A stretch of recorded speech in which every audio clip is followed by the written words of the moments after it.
अस्सलाम वालेकुम students, welcome to the Aspire online session. Maths की फ़र्स्ट ऑनलाइन क्लास में मैं हूं आपका टीचर हाफिज़ मोहम्मद बिलाल और आज हम लोग मैथ्स के फर्स्ट लेक्चर में जिस चैप्टर को डिस्कस करने जा रहे हैं वो है आपकी बुक 1 से पार्शियल फ्रैक्शंस, जिसे आप ऑलरेडी मैट्रिक में बहुत डिटेल में डिस्कस कर चुके हैं। आप ऑलरेडी जानते हैं कि एक सिंगल फ्रैक्शन को किस तरह से पार्शियल फ्रैक्शंस में कन्वर्ट किया जाता है, किस प्रोसेस से गुजरा जाता है।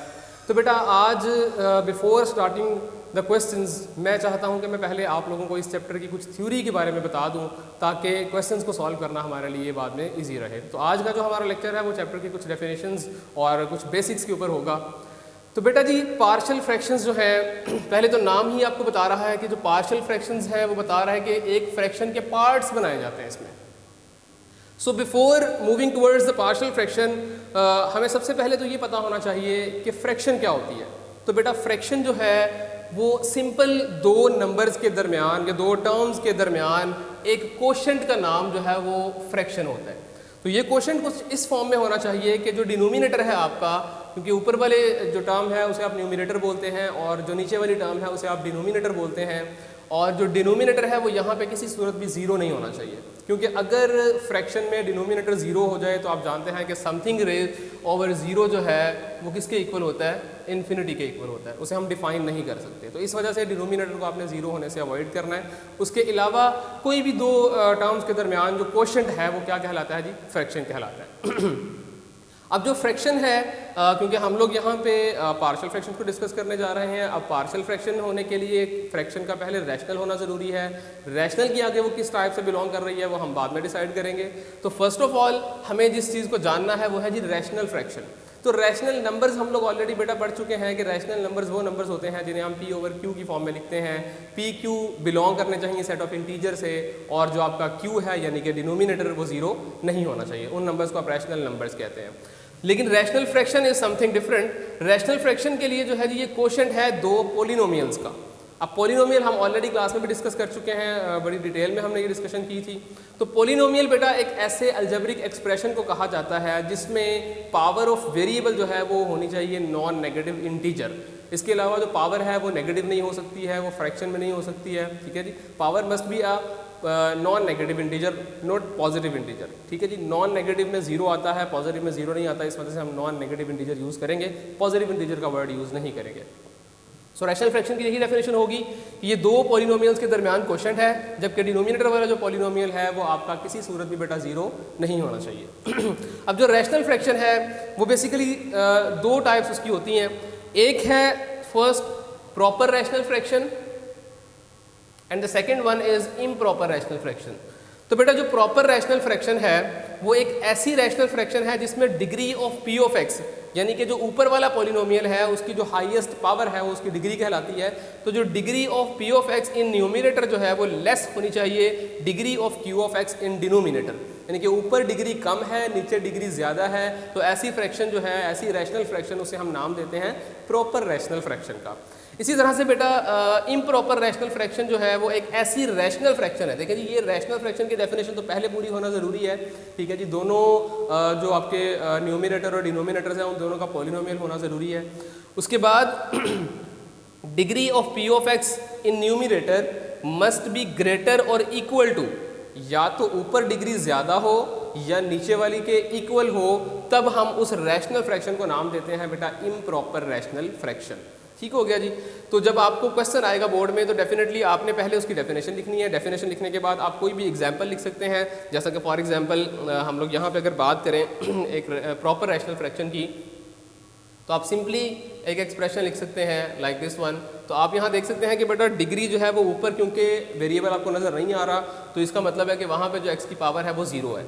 ठीक है, और नीचे आप देख सकते हैं कि एक्स की पावर 1 है। तो because zero is less than 1, तो इसका मतलब कि ये जो फ्रैक्शन होगी ये कौन सी होगी, प्रॉपर रैशनल फ्रैक्शन होगी। इसी तरह से इम्प्रॉपर रैशनल फ्रैक्शन की अगर हम एग्जांपल की बात करते हैं तो फॉर एग्जांपल जी अगर x ओवर x प्लस 1 लिखा हुआ है तो आप देख सकते हैं कि ऊपर भी डिग्री 1 है और नीचे भी डिग्री क्या है इसकी 1 है। तो ऐसी फ्रैक्शन को हम नाम देते हैं इम्प्रॉपर रैशनल फ्रैक्शन का। इसी तरह से अगर फॉर एग्जांपल कुछ ऐसा एक्सप्रेशन आ जाता है x square over x plus 1, तो इसमें भी आप देख सकते हैं कि ऊपर डिग्री 2 है नीचे डिग्री 1 है। तो अगर ऊपर वाली डिग्री नीचे वाली के इक्वल हो या ऊपर वाली नीचे वाली से ग्रेटर हो तो ऐसी फ्रैक्शन को हम क्या नाम देते हैं, इम्प्रॉपर रैशनल फ्रैक्शन। इसके अलावा बेटा इस चैप्टर में जो एक इंपॉर्टेंट डेफिनेशन आती है, बोर्ड में अक्सर पूछ लिया जाता है कि what is the difference between conditional equation and identity. तो सबसे पहली बात तो ये कि इक्वेशन क्या होती है, एक ऐसा ओपन सेंटेंस या ऐसा अलजेब्रिक एक्सप्रेशन जिसमें इक्वल का साइन आ जाए, ठीक है जी, उसे हम इक्वेशन बोलते हैं। अब इक्वेशन की आगे जो डिफ्रेंसिएशन वो कर रहा है कंडीशनल इक्वेशन और आइडेंटिटी में, तो वो क्या चीज़ है जी, कंडीशनल इक्वेशन एक ऐसी इक्वेशन होती है जो वेरिएबल की कुछ खास वैल्यूज़ के लिए ट्रू होती है। There is a difference of only one word that is particular, और आइडेंटिटी वो चीज़ है, वो एक ऐसी इक्वेशन है जो वेरिएबल की तमाम वैल्यूज़ के लिए ट्रू होती है। तमाम और ख़ास वैल्यूज़ का क्या मतलब है, यहाँ पे मैंने एक एग्जांपल कंसीडर की 2x + 5 इज़ इक्वल टू 7। तो यहाँ बेटा आप देख सकते हैं कि x की सिर्फ एक ऐसी वैल्यू 1 है जो मैं यहाँ अगर रिप्लेस करता हूँ तो 2 + 5 इक्वल होगा 7 के। इसके अलावा अगर आप x की कोई भी वैल्यू रिप्लेस करें यहाँ पे, तो ये इक्वेशन जो है वो आपको सेटिस्फाई होती नज़र नहीं आएगी, ठीक है। सिमिलरली ये एक एक्सप्रेशन मैंने लिख दिया x² - x - 20 इक्वल टू 0। इसमें भी आप देख सकते हैं कि ये x की कुछ खास वैल्यूज़ के लिए ट्रू है, विच इज़ 5 and -4। अगर आप यहाँ पे x की वैल्यू 5 पुट करें तो ये इक्वल टू 0 आएगा, या अगर आप x की वैल्यू -4 पुट करें तो ये इक्वल टू 0 आएगा। इसके अलावा कोई भी ऐसी वैल्यू नहीं है x की जो यहाँ रिप्लेस करने से आंसर जो है वो 0 आए, ठीक है जी। तो इसका मतलब ये वेरिएबल की कुछ खास वैल्यूज़ के लिए ट्रू है। इसी तरह से बेटा आइडेंटिटी की जब हम लोग बात करते हैं तो आइडेंटिटी भी एक इक्वेशन ही है, लेकिन ये एक ऐसी इक्वेशन है विच holds good for all values of variable, ठीक है जी। जो वेरिएबल इक्वेशन के अंदर इन्वॉल्व हो रहा है उसकी खास वैल्यूज़ के लिए ट्रू है तो वो कंडीशनल इक्वेशन है, और वो अगर तमाम वैल्यूज़ के लिए ट्रू है तो वो क्या है, आइडेंटिटी। जैसा कि आप लोगों ने आज तक जितने भी फार्मूलाज पढ़े हैं वो सारी आइडेंटिटीज पढ़ी हुई हैं, जैसा कि sin² theta + cos² theta is equal to 1, ठीक है, 1 + tan² is equal to sec² theta. तो ये तमाम जो है आइडेंटिटीज़ होती हैं, क्योंकि आप यहाँ पे within the range of sine and cos आप थीटा की कोई भी वैल्यू पुट करें तो इसके आंसर क्या आएगा जी, 1 आएगा। इसी तरह से a + b whole square is equal to a² + 2ab + b², ऐसे जितने भी अलजेब्रिक फार्मूलाज हैं आपके वो सारे के सारे क्या होते हैं जी, आइडेंटिटीज़ होती हैं। क्योंकि आप यहाँ पे a की वैल्यू 1 पुट कर दें, b की वैल्यू 2 पुट कर दें, सिमिलरली यहाँ पे 1 और यहाँ पे 2 पुट करें अगर आप, तो आप देख सकते हैं कि 1 + 2², इसी तरह से 1² + 2 × 1 × 2 + 2²। तो यहाँ आप देखेंगे जी 3² क्या आ रहा है जी, 9 आ रहा है। तो इसी तरह से राइट साइड पे 1 × 4, 1 + 4 + 4 इज इक्वल टू 9। तो आप देख रहे हैं कि यहाँ पे मैंने रैंडमली 1 और 2 वैल्यूज़ कंसीडर की थी, a और b की, तो आंसर उससे क्या आया, सेम आया। इसी तरह आप 1, 2 के अलावा भी जो मर्जी वैल्यू कंसीडर करना चाहें आप रिप्लेस कर सकते हैं, आपकी लेफ्ट और राइट साइड का आंसर हर सिचुएशन में क्या रहेगा, सेम रहेगा।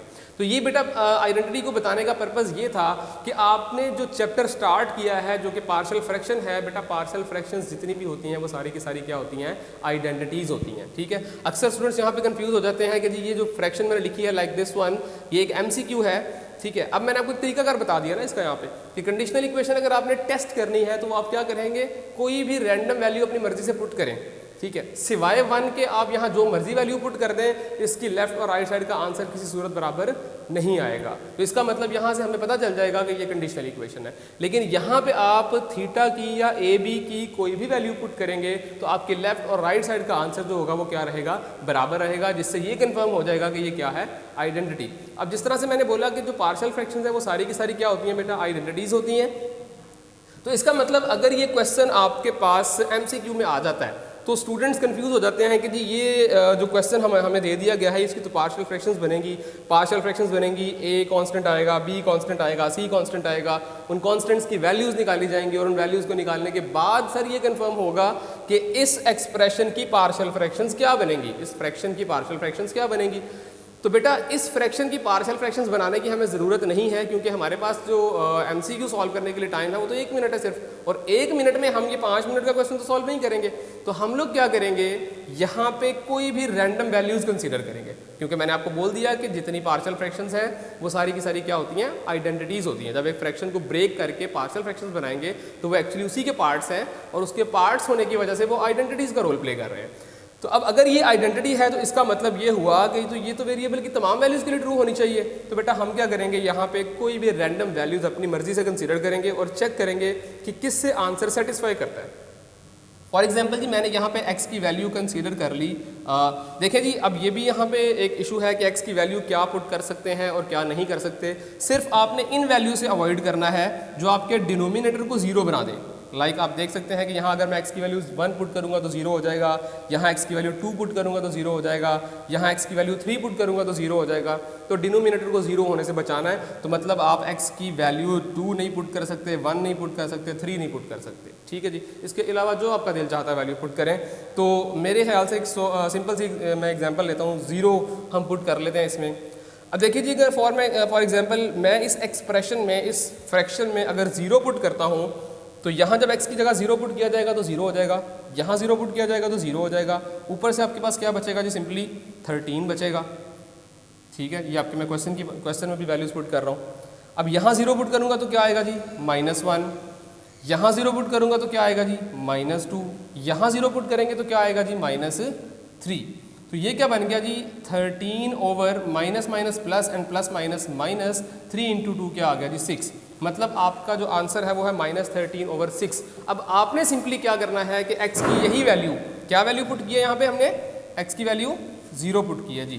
तो x की वैल्यू 0, अब 1 बाय 1 जो है अपनी ऑप्शंस में पुट करें और देखें कि किससे आंसर -13 ओवर 6 आ रहा है।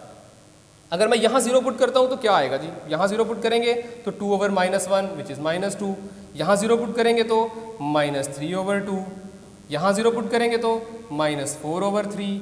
तो जब आप इसका एलसीएम लेंगे तो बेटा ये आएगा 6 -12, तो 2 इंटू 3 6, तो 3 3 9 और 3 2 6 विच इज़ 4। तो आप यहाँ देख सकते हैं कि ये आ रहा है -29 ओवर 6, जो कि आपकी करेक्ट ऑप्शन से मैच नहीं कर रहा। इसी तरह से अगर आप बी ऑप्शन में पुट करते हैं तो बी ऑप्शन में अगर मैं 0 पुट करूँगा तो ये आएगा -2 over 2 which is 2 over 1 sorry. और यहाँ अगर मैं 0 पुट करता हूँ तो ये माइनस माइनस प्लस का 3 ओवर 2 हो जाएगा। यहाँ अगर 0 पुट करते हैं तो माइनस माइनस प्लस 4 ओवर 3 होगा। तो आप ये भी देख सकते हैं कि सारी पॉजिटिव वैल्यूज़ है तो डेफिनेटली नेगेटिव आंसर तो आएगा नहीं इससे, ठीक है। तो ये भी आपकी ऑप्शन से निकल गई। तो अब है जी चार्ली या नन। अब हम यहाँ वैल्यूज़ पुट करते हैं। जब यहाँ x की वैल्यू 0 पुट की गई तो क्या आंसर मिला बेटा आपको, -2।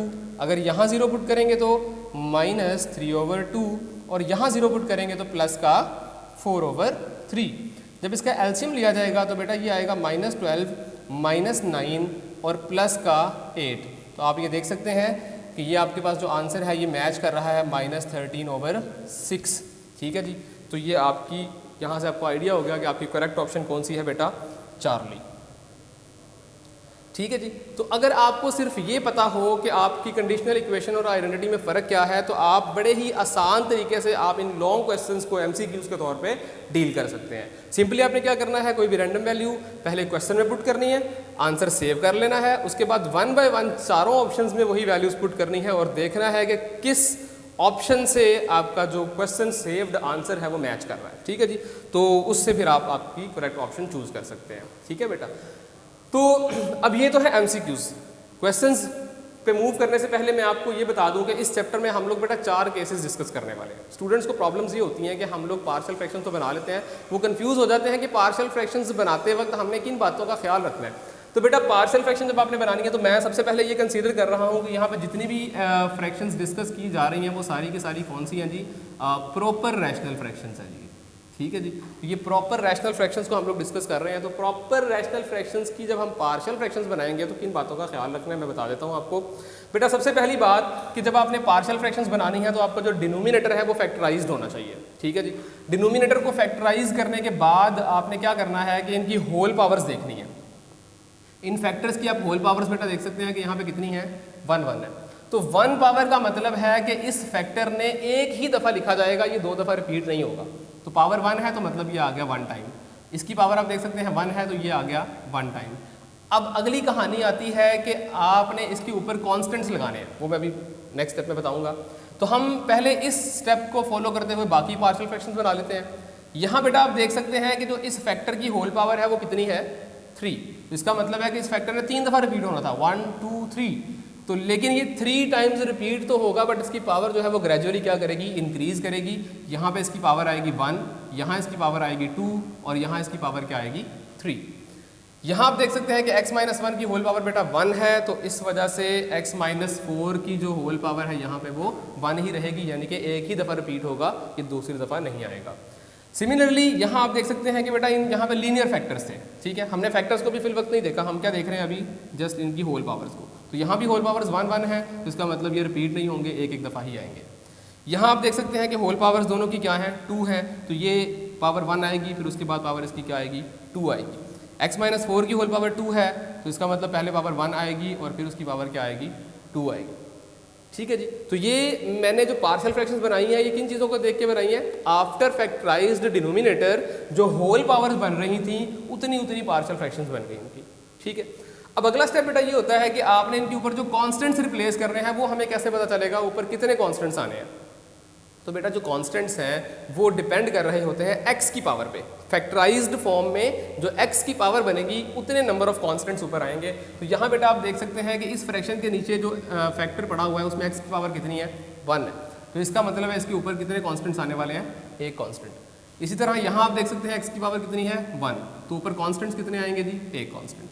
यहाँ आप सब में देख सकते हैं कि x की पावर कितनी है, 1 है, तो इसका मतलब इन सब में x के जो ऊपर कॉन्स्टेंट्स आने वाले हैं वो एक एक है, which is a, b, c and d। यहाँ अगर आप देखें तो फैक्टराइज्ड फॉर्म में x की पावर है 2, ये है x² + 1, जिसे मजीद फैक्टराइज नहीं किया जा सकता। अब अगर x की पावर 2 है तो इसका मतलब ये ऊपर 2 कॉन्स्टेंट्स देगा आपको ax + b फॉर्म में, और अगर x की पावर 3 आ जाए तो वो आपको 3 कॉन्स्टेंट्स देगा। लेकिन क्योंकि अगर 3 आ जाता है तो हम उसके ऊपर फार्मूला अप्लाई करके उसको ब्रेक कर सकते हैं 2 और 1 में। तो सिमिलरली अगर 1 आ जाए तो एक कॉन्स्टेंट, 2 आ जाए तो 2 कॉन्स्टेंट्स, 3 आ जाए तो 3 कॉन्स्टेंट्स। शर्त यह है कि अगर वो फैक्टराइज नहीं हो सकता। यहाँ अगर x की पावर देखें तो बेटा वो कितनी है जी, 1 है, तो कांस्टेंट भी क्या आएगा, 1 आएगा। यहाँ अगर आप गौर करें तो होल पावर्स 2 थी, वो हमने ऑलरेडी पार्शियल फ्रैक्शंस बना ली। पार्शियल फ्रैक्शंस बनाने के बाद कांस्टेंट लिखिएगा ताकि आप गलती से बच जाएं। अब यहाँ अगर आप देखें तो x की पावर बेटा कितनी है, 2 है, तो ऊपर कांस्टेंट कितना लिखे जाएंगे जी, 2 लिखे जाएंगे, जो क्या होंगे ax + b। यहाँ पे अगर आप देखें तो x की पावर 2 है तो कॉन्स्टेंट्स भी 2 लिखे जाएंगे, जो क्या होंगे cx + d। यहाँ पे x की पावर 1 है तो कांस्टेंट 1 आएगा, यहाँ x की पावर 1 है तो कांस्टेंट भी 1 ही आएगा। ठीक है। तो बेटा यही मैंने आपको जो पार्शियल फ्रैक्शंस बनाने और इसका जो प्रोसेस है कि हम किस तरह से इसको आगे सॉल्व करेंगे, तो वो मैं आपको जस्ट बता देता हूँ। तो फिर नेक्स्ट लेक्चर में इंशाल्लाह हम लोग क्वेश्चंस डील करेंगे तो आपको ज़्यादा बातें क्लियर हो जाएंगी। तो बेटा इस प्रोसेस में आपने जिन बातों का ख्याल रखना है वो सबसे पहली बात यह है कि जो आपकी गिवन फ्रैक्शन है, रैशनल फ्रैक्शन, वो पहले देखेंगे वो कौन सी है, प्रॉपर या इम्प्रॉपर। अगर तो वो प्रॉपर है तो फिर तो हम डायरेक्टली उसकी पार्शियल फ्रैक्शंस बना देंगे। ठीक है। बट अगर वो इम्प्रॉपर है तो पहले हम उसको डिवीजन मेथड से क्या करेंगे, फैक्टराइज डिवीजन मेथड से उसको पार्शियल फ्रैक्शन से प्रॉपर बनाएंगे, और प्रॉपर बनाने के बाद हम उसकी पार्शियल फ्रैक्शंस बनाएंगे आफ्टर फैक्टराइज द डिनोमिनेटर। ठीक है जी। तो इसमें आपने सबसे पहले प्रॉपर बनाने के बाद क्या करना है जी, फैक्टराइज करना है आपने डिनोमिनेटर को, और उसके बाद आपने उसकी पार्शियल फ्रैक्शंस बनानी है according to the said method. ठीक है जी। तो पार्शियल फ्रैक्शंस बनाने के लिए 2 बातों का ख्याल रखना है, होल पावर कितनी है और x की पावर कितनी है। कॉन्स्टेंट्स x की पावर पर डिपेंड करेंगे और जो पार्शियल फ्रैक्शंस की तादाद है वो होल पावर पर डिपेंड करेगी। ठीक है बेटा। तो आज का हमारा लेक्चर सिर्फ यहीं तक था। नेक्स्ट लेक्चर में इंशाल्लाह हम देखेंगे कि हम इन पार्शियल फ्रैक्शंस को एज अ बोर्ड क्वेश्चन किस तरह से डील करना है हमें। ठीक है। तो keep in touch with the next lecture. Thank you very much बेटा, बहुत शुक्रिया। अल्लाह हाफिज़।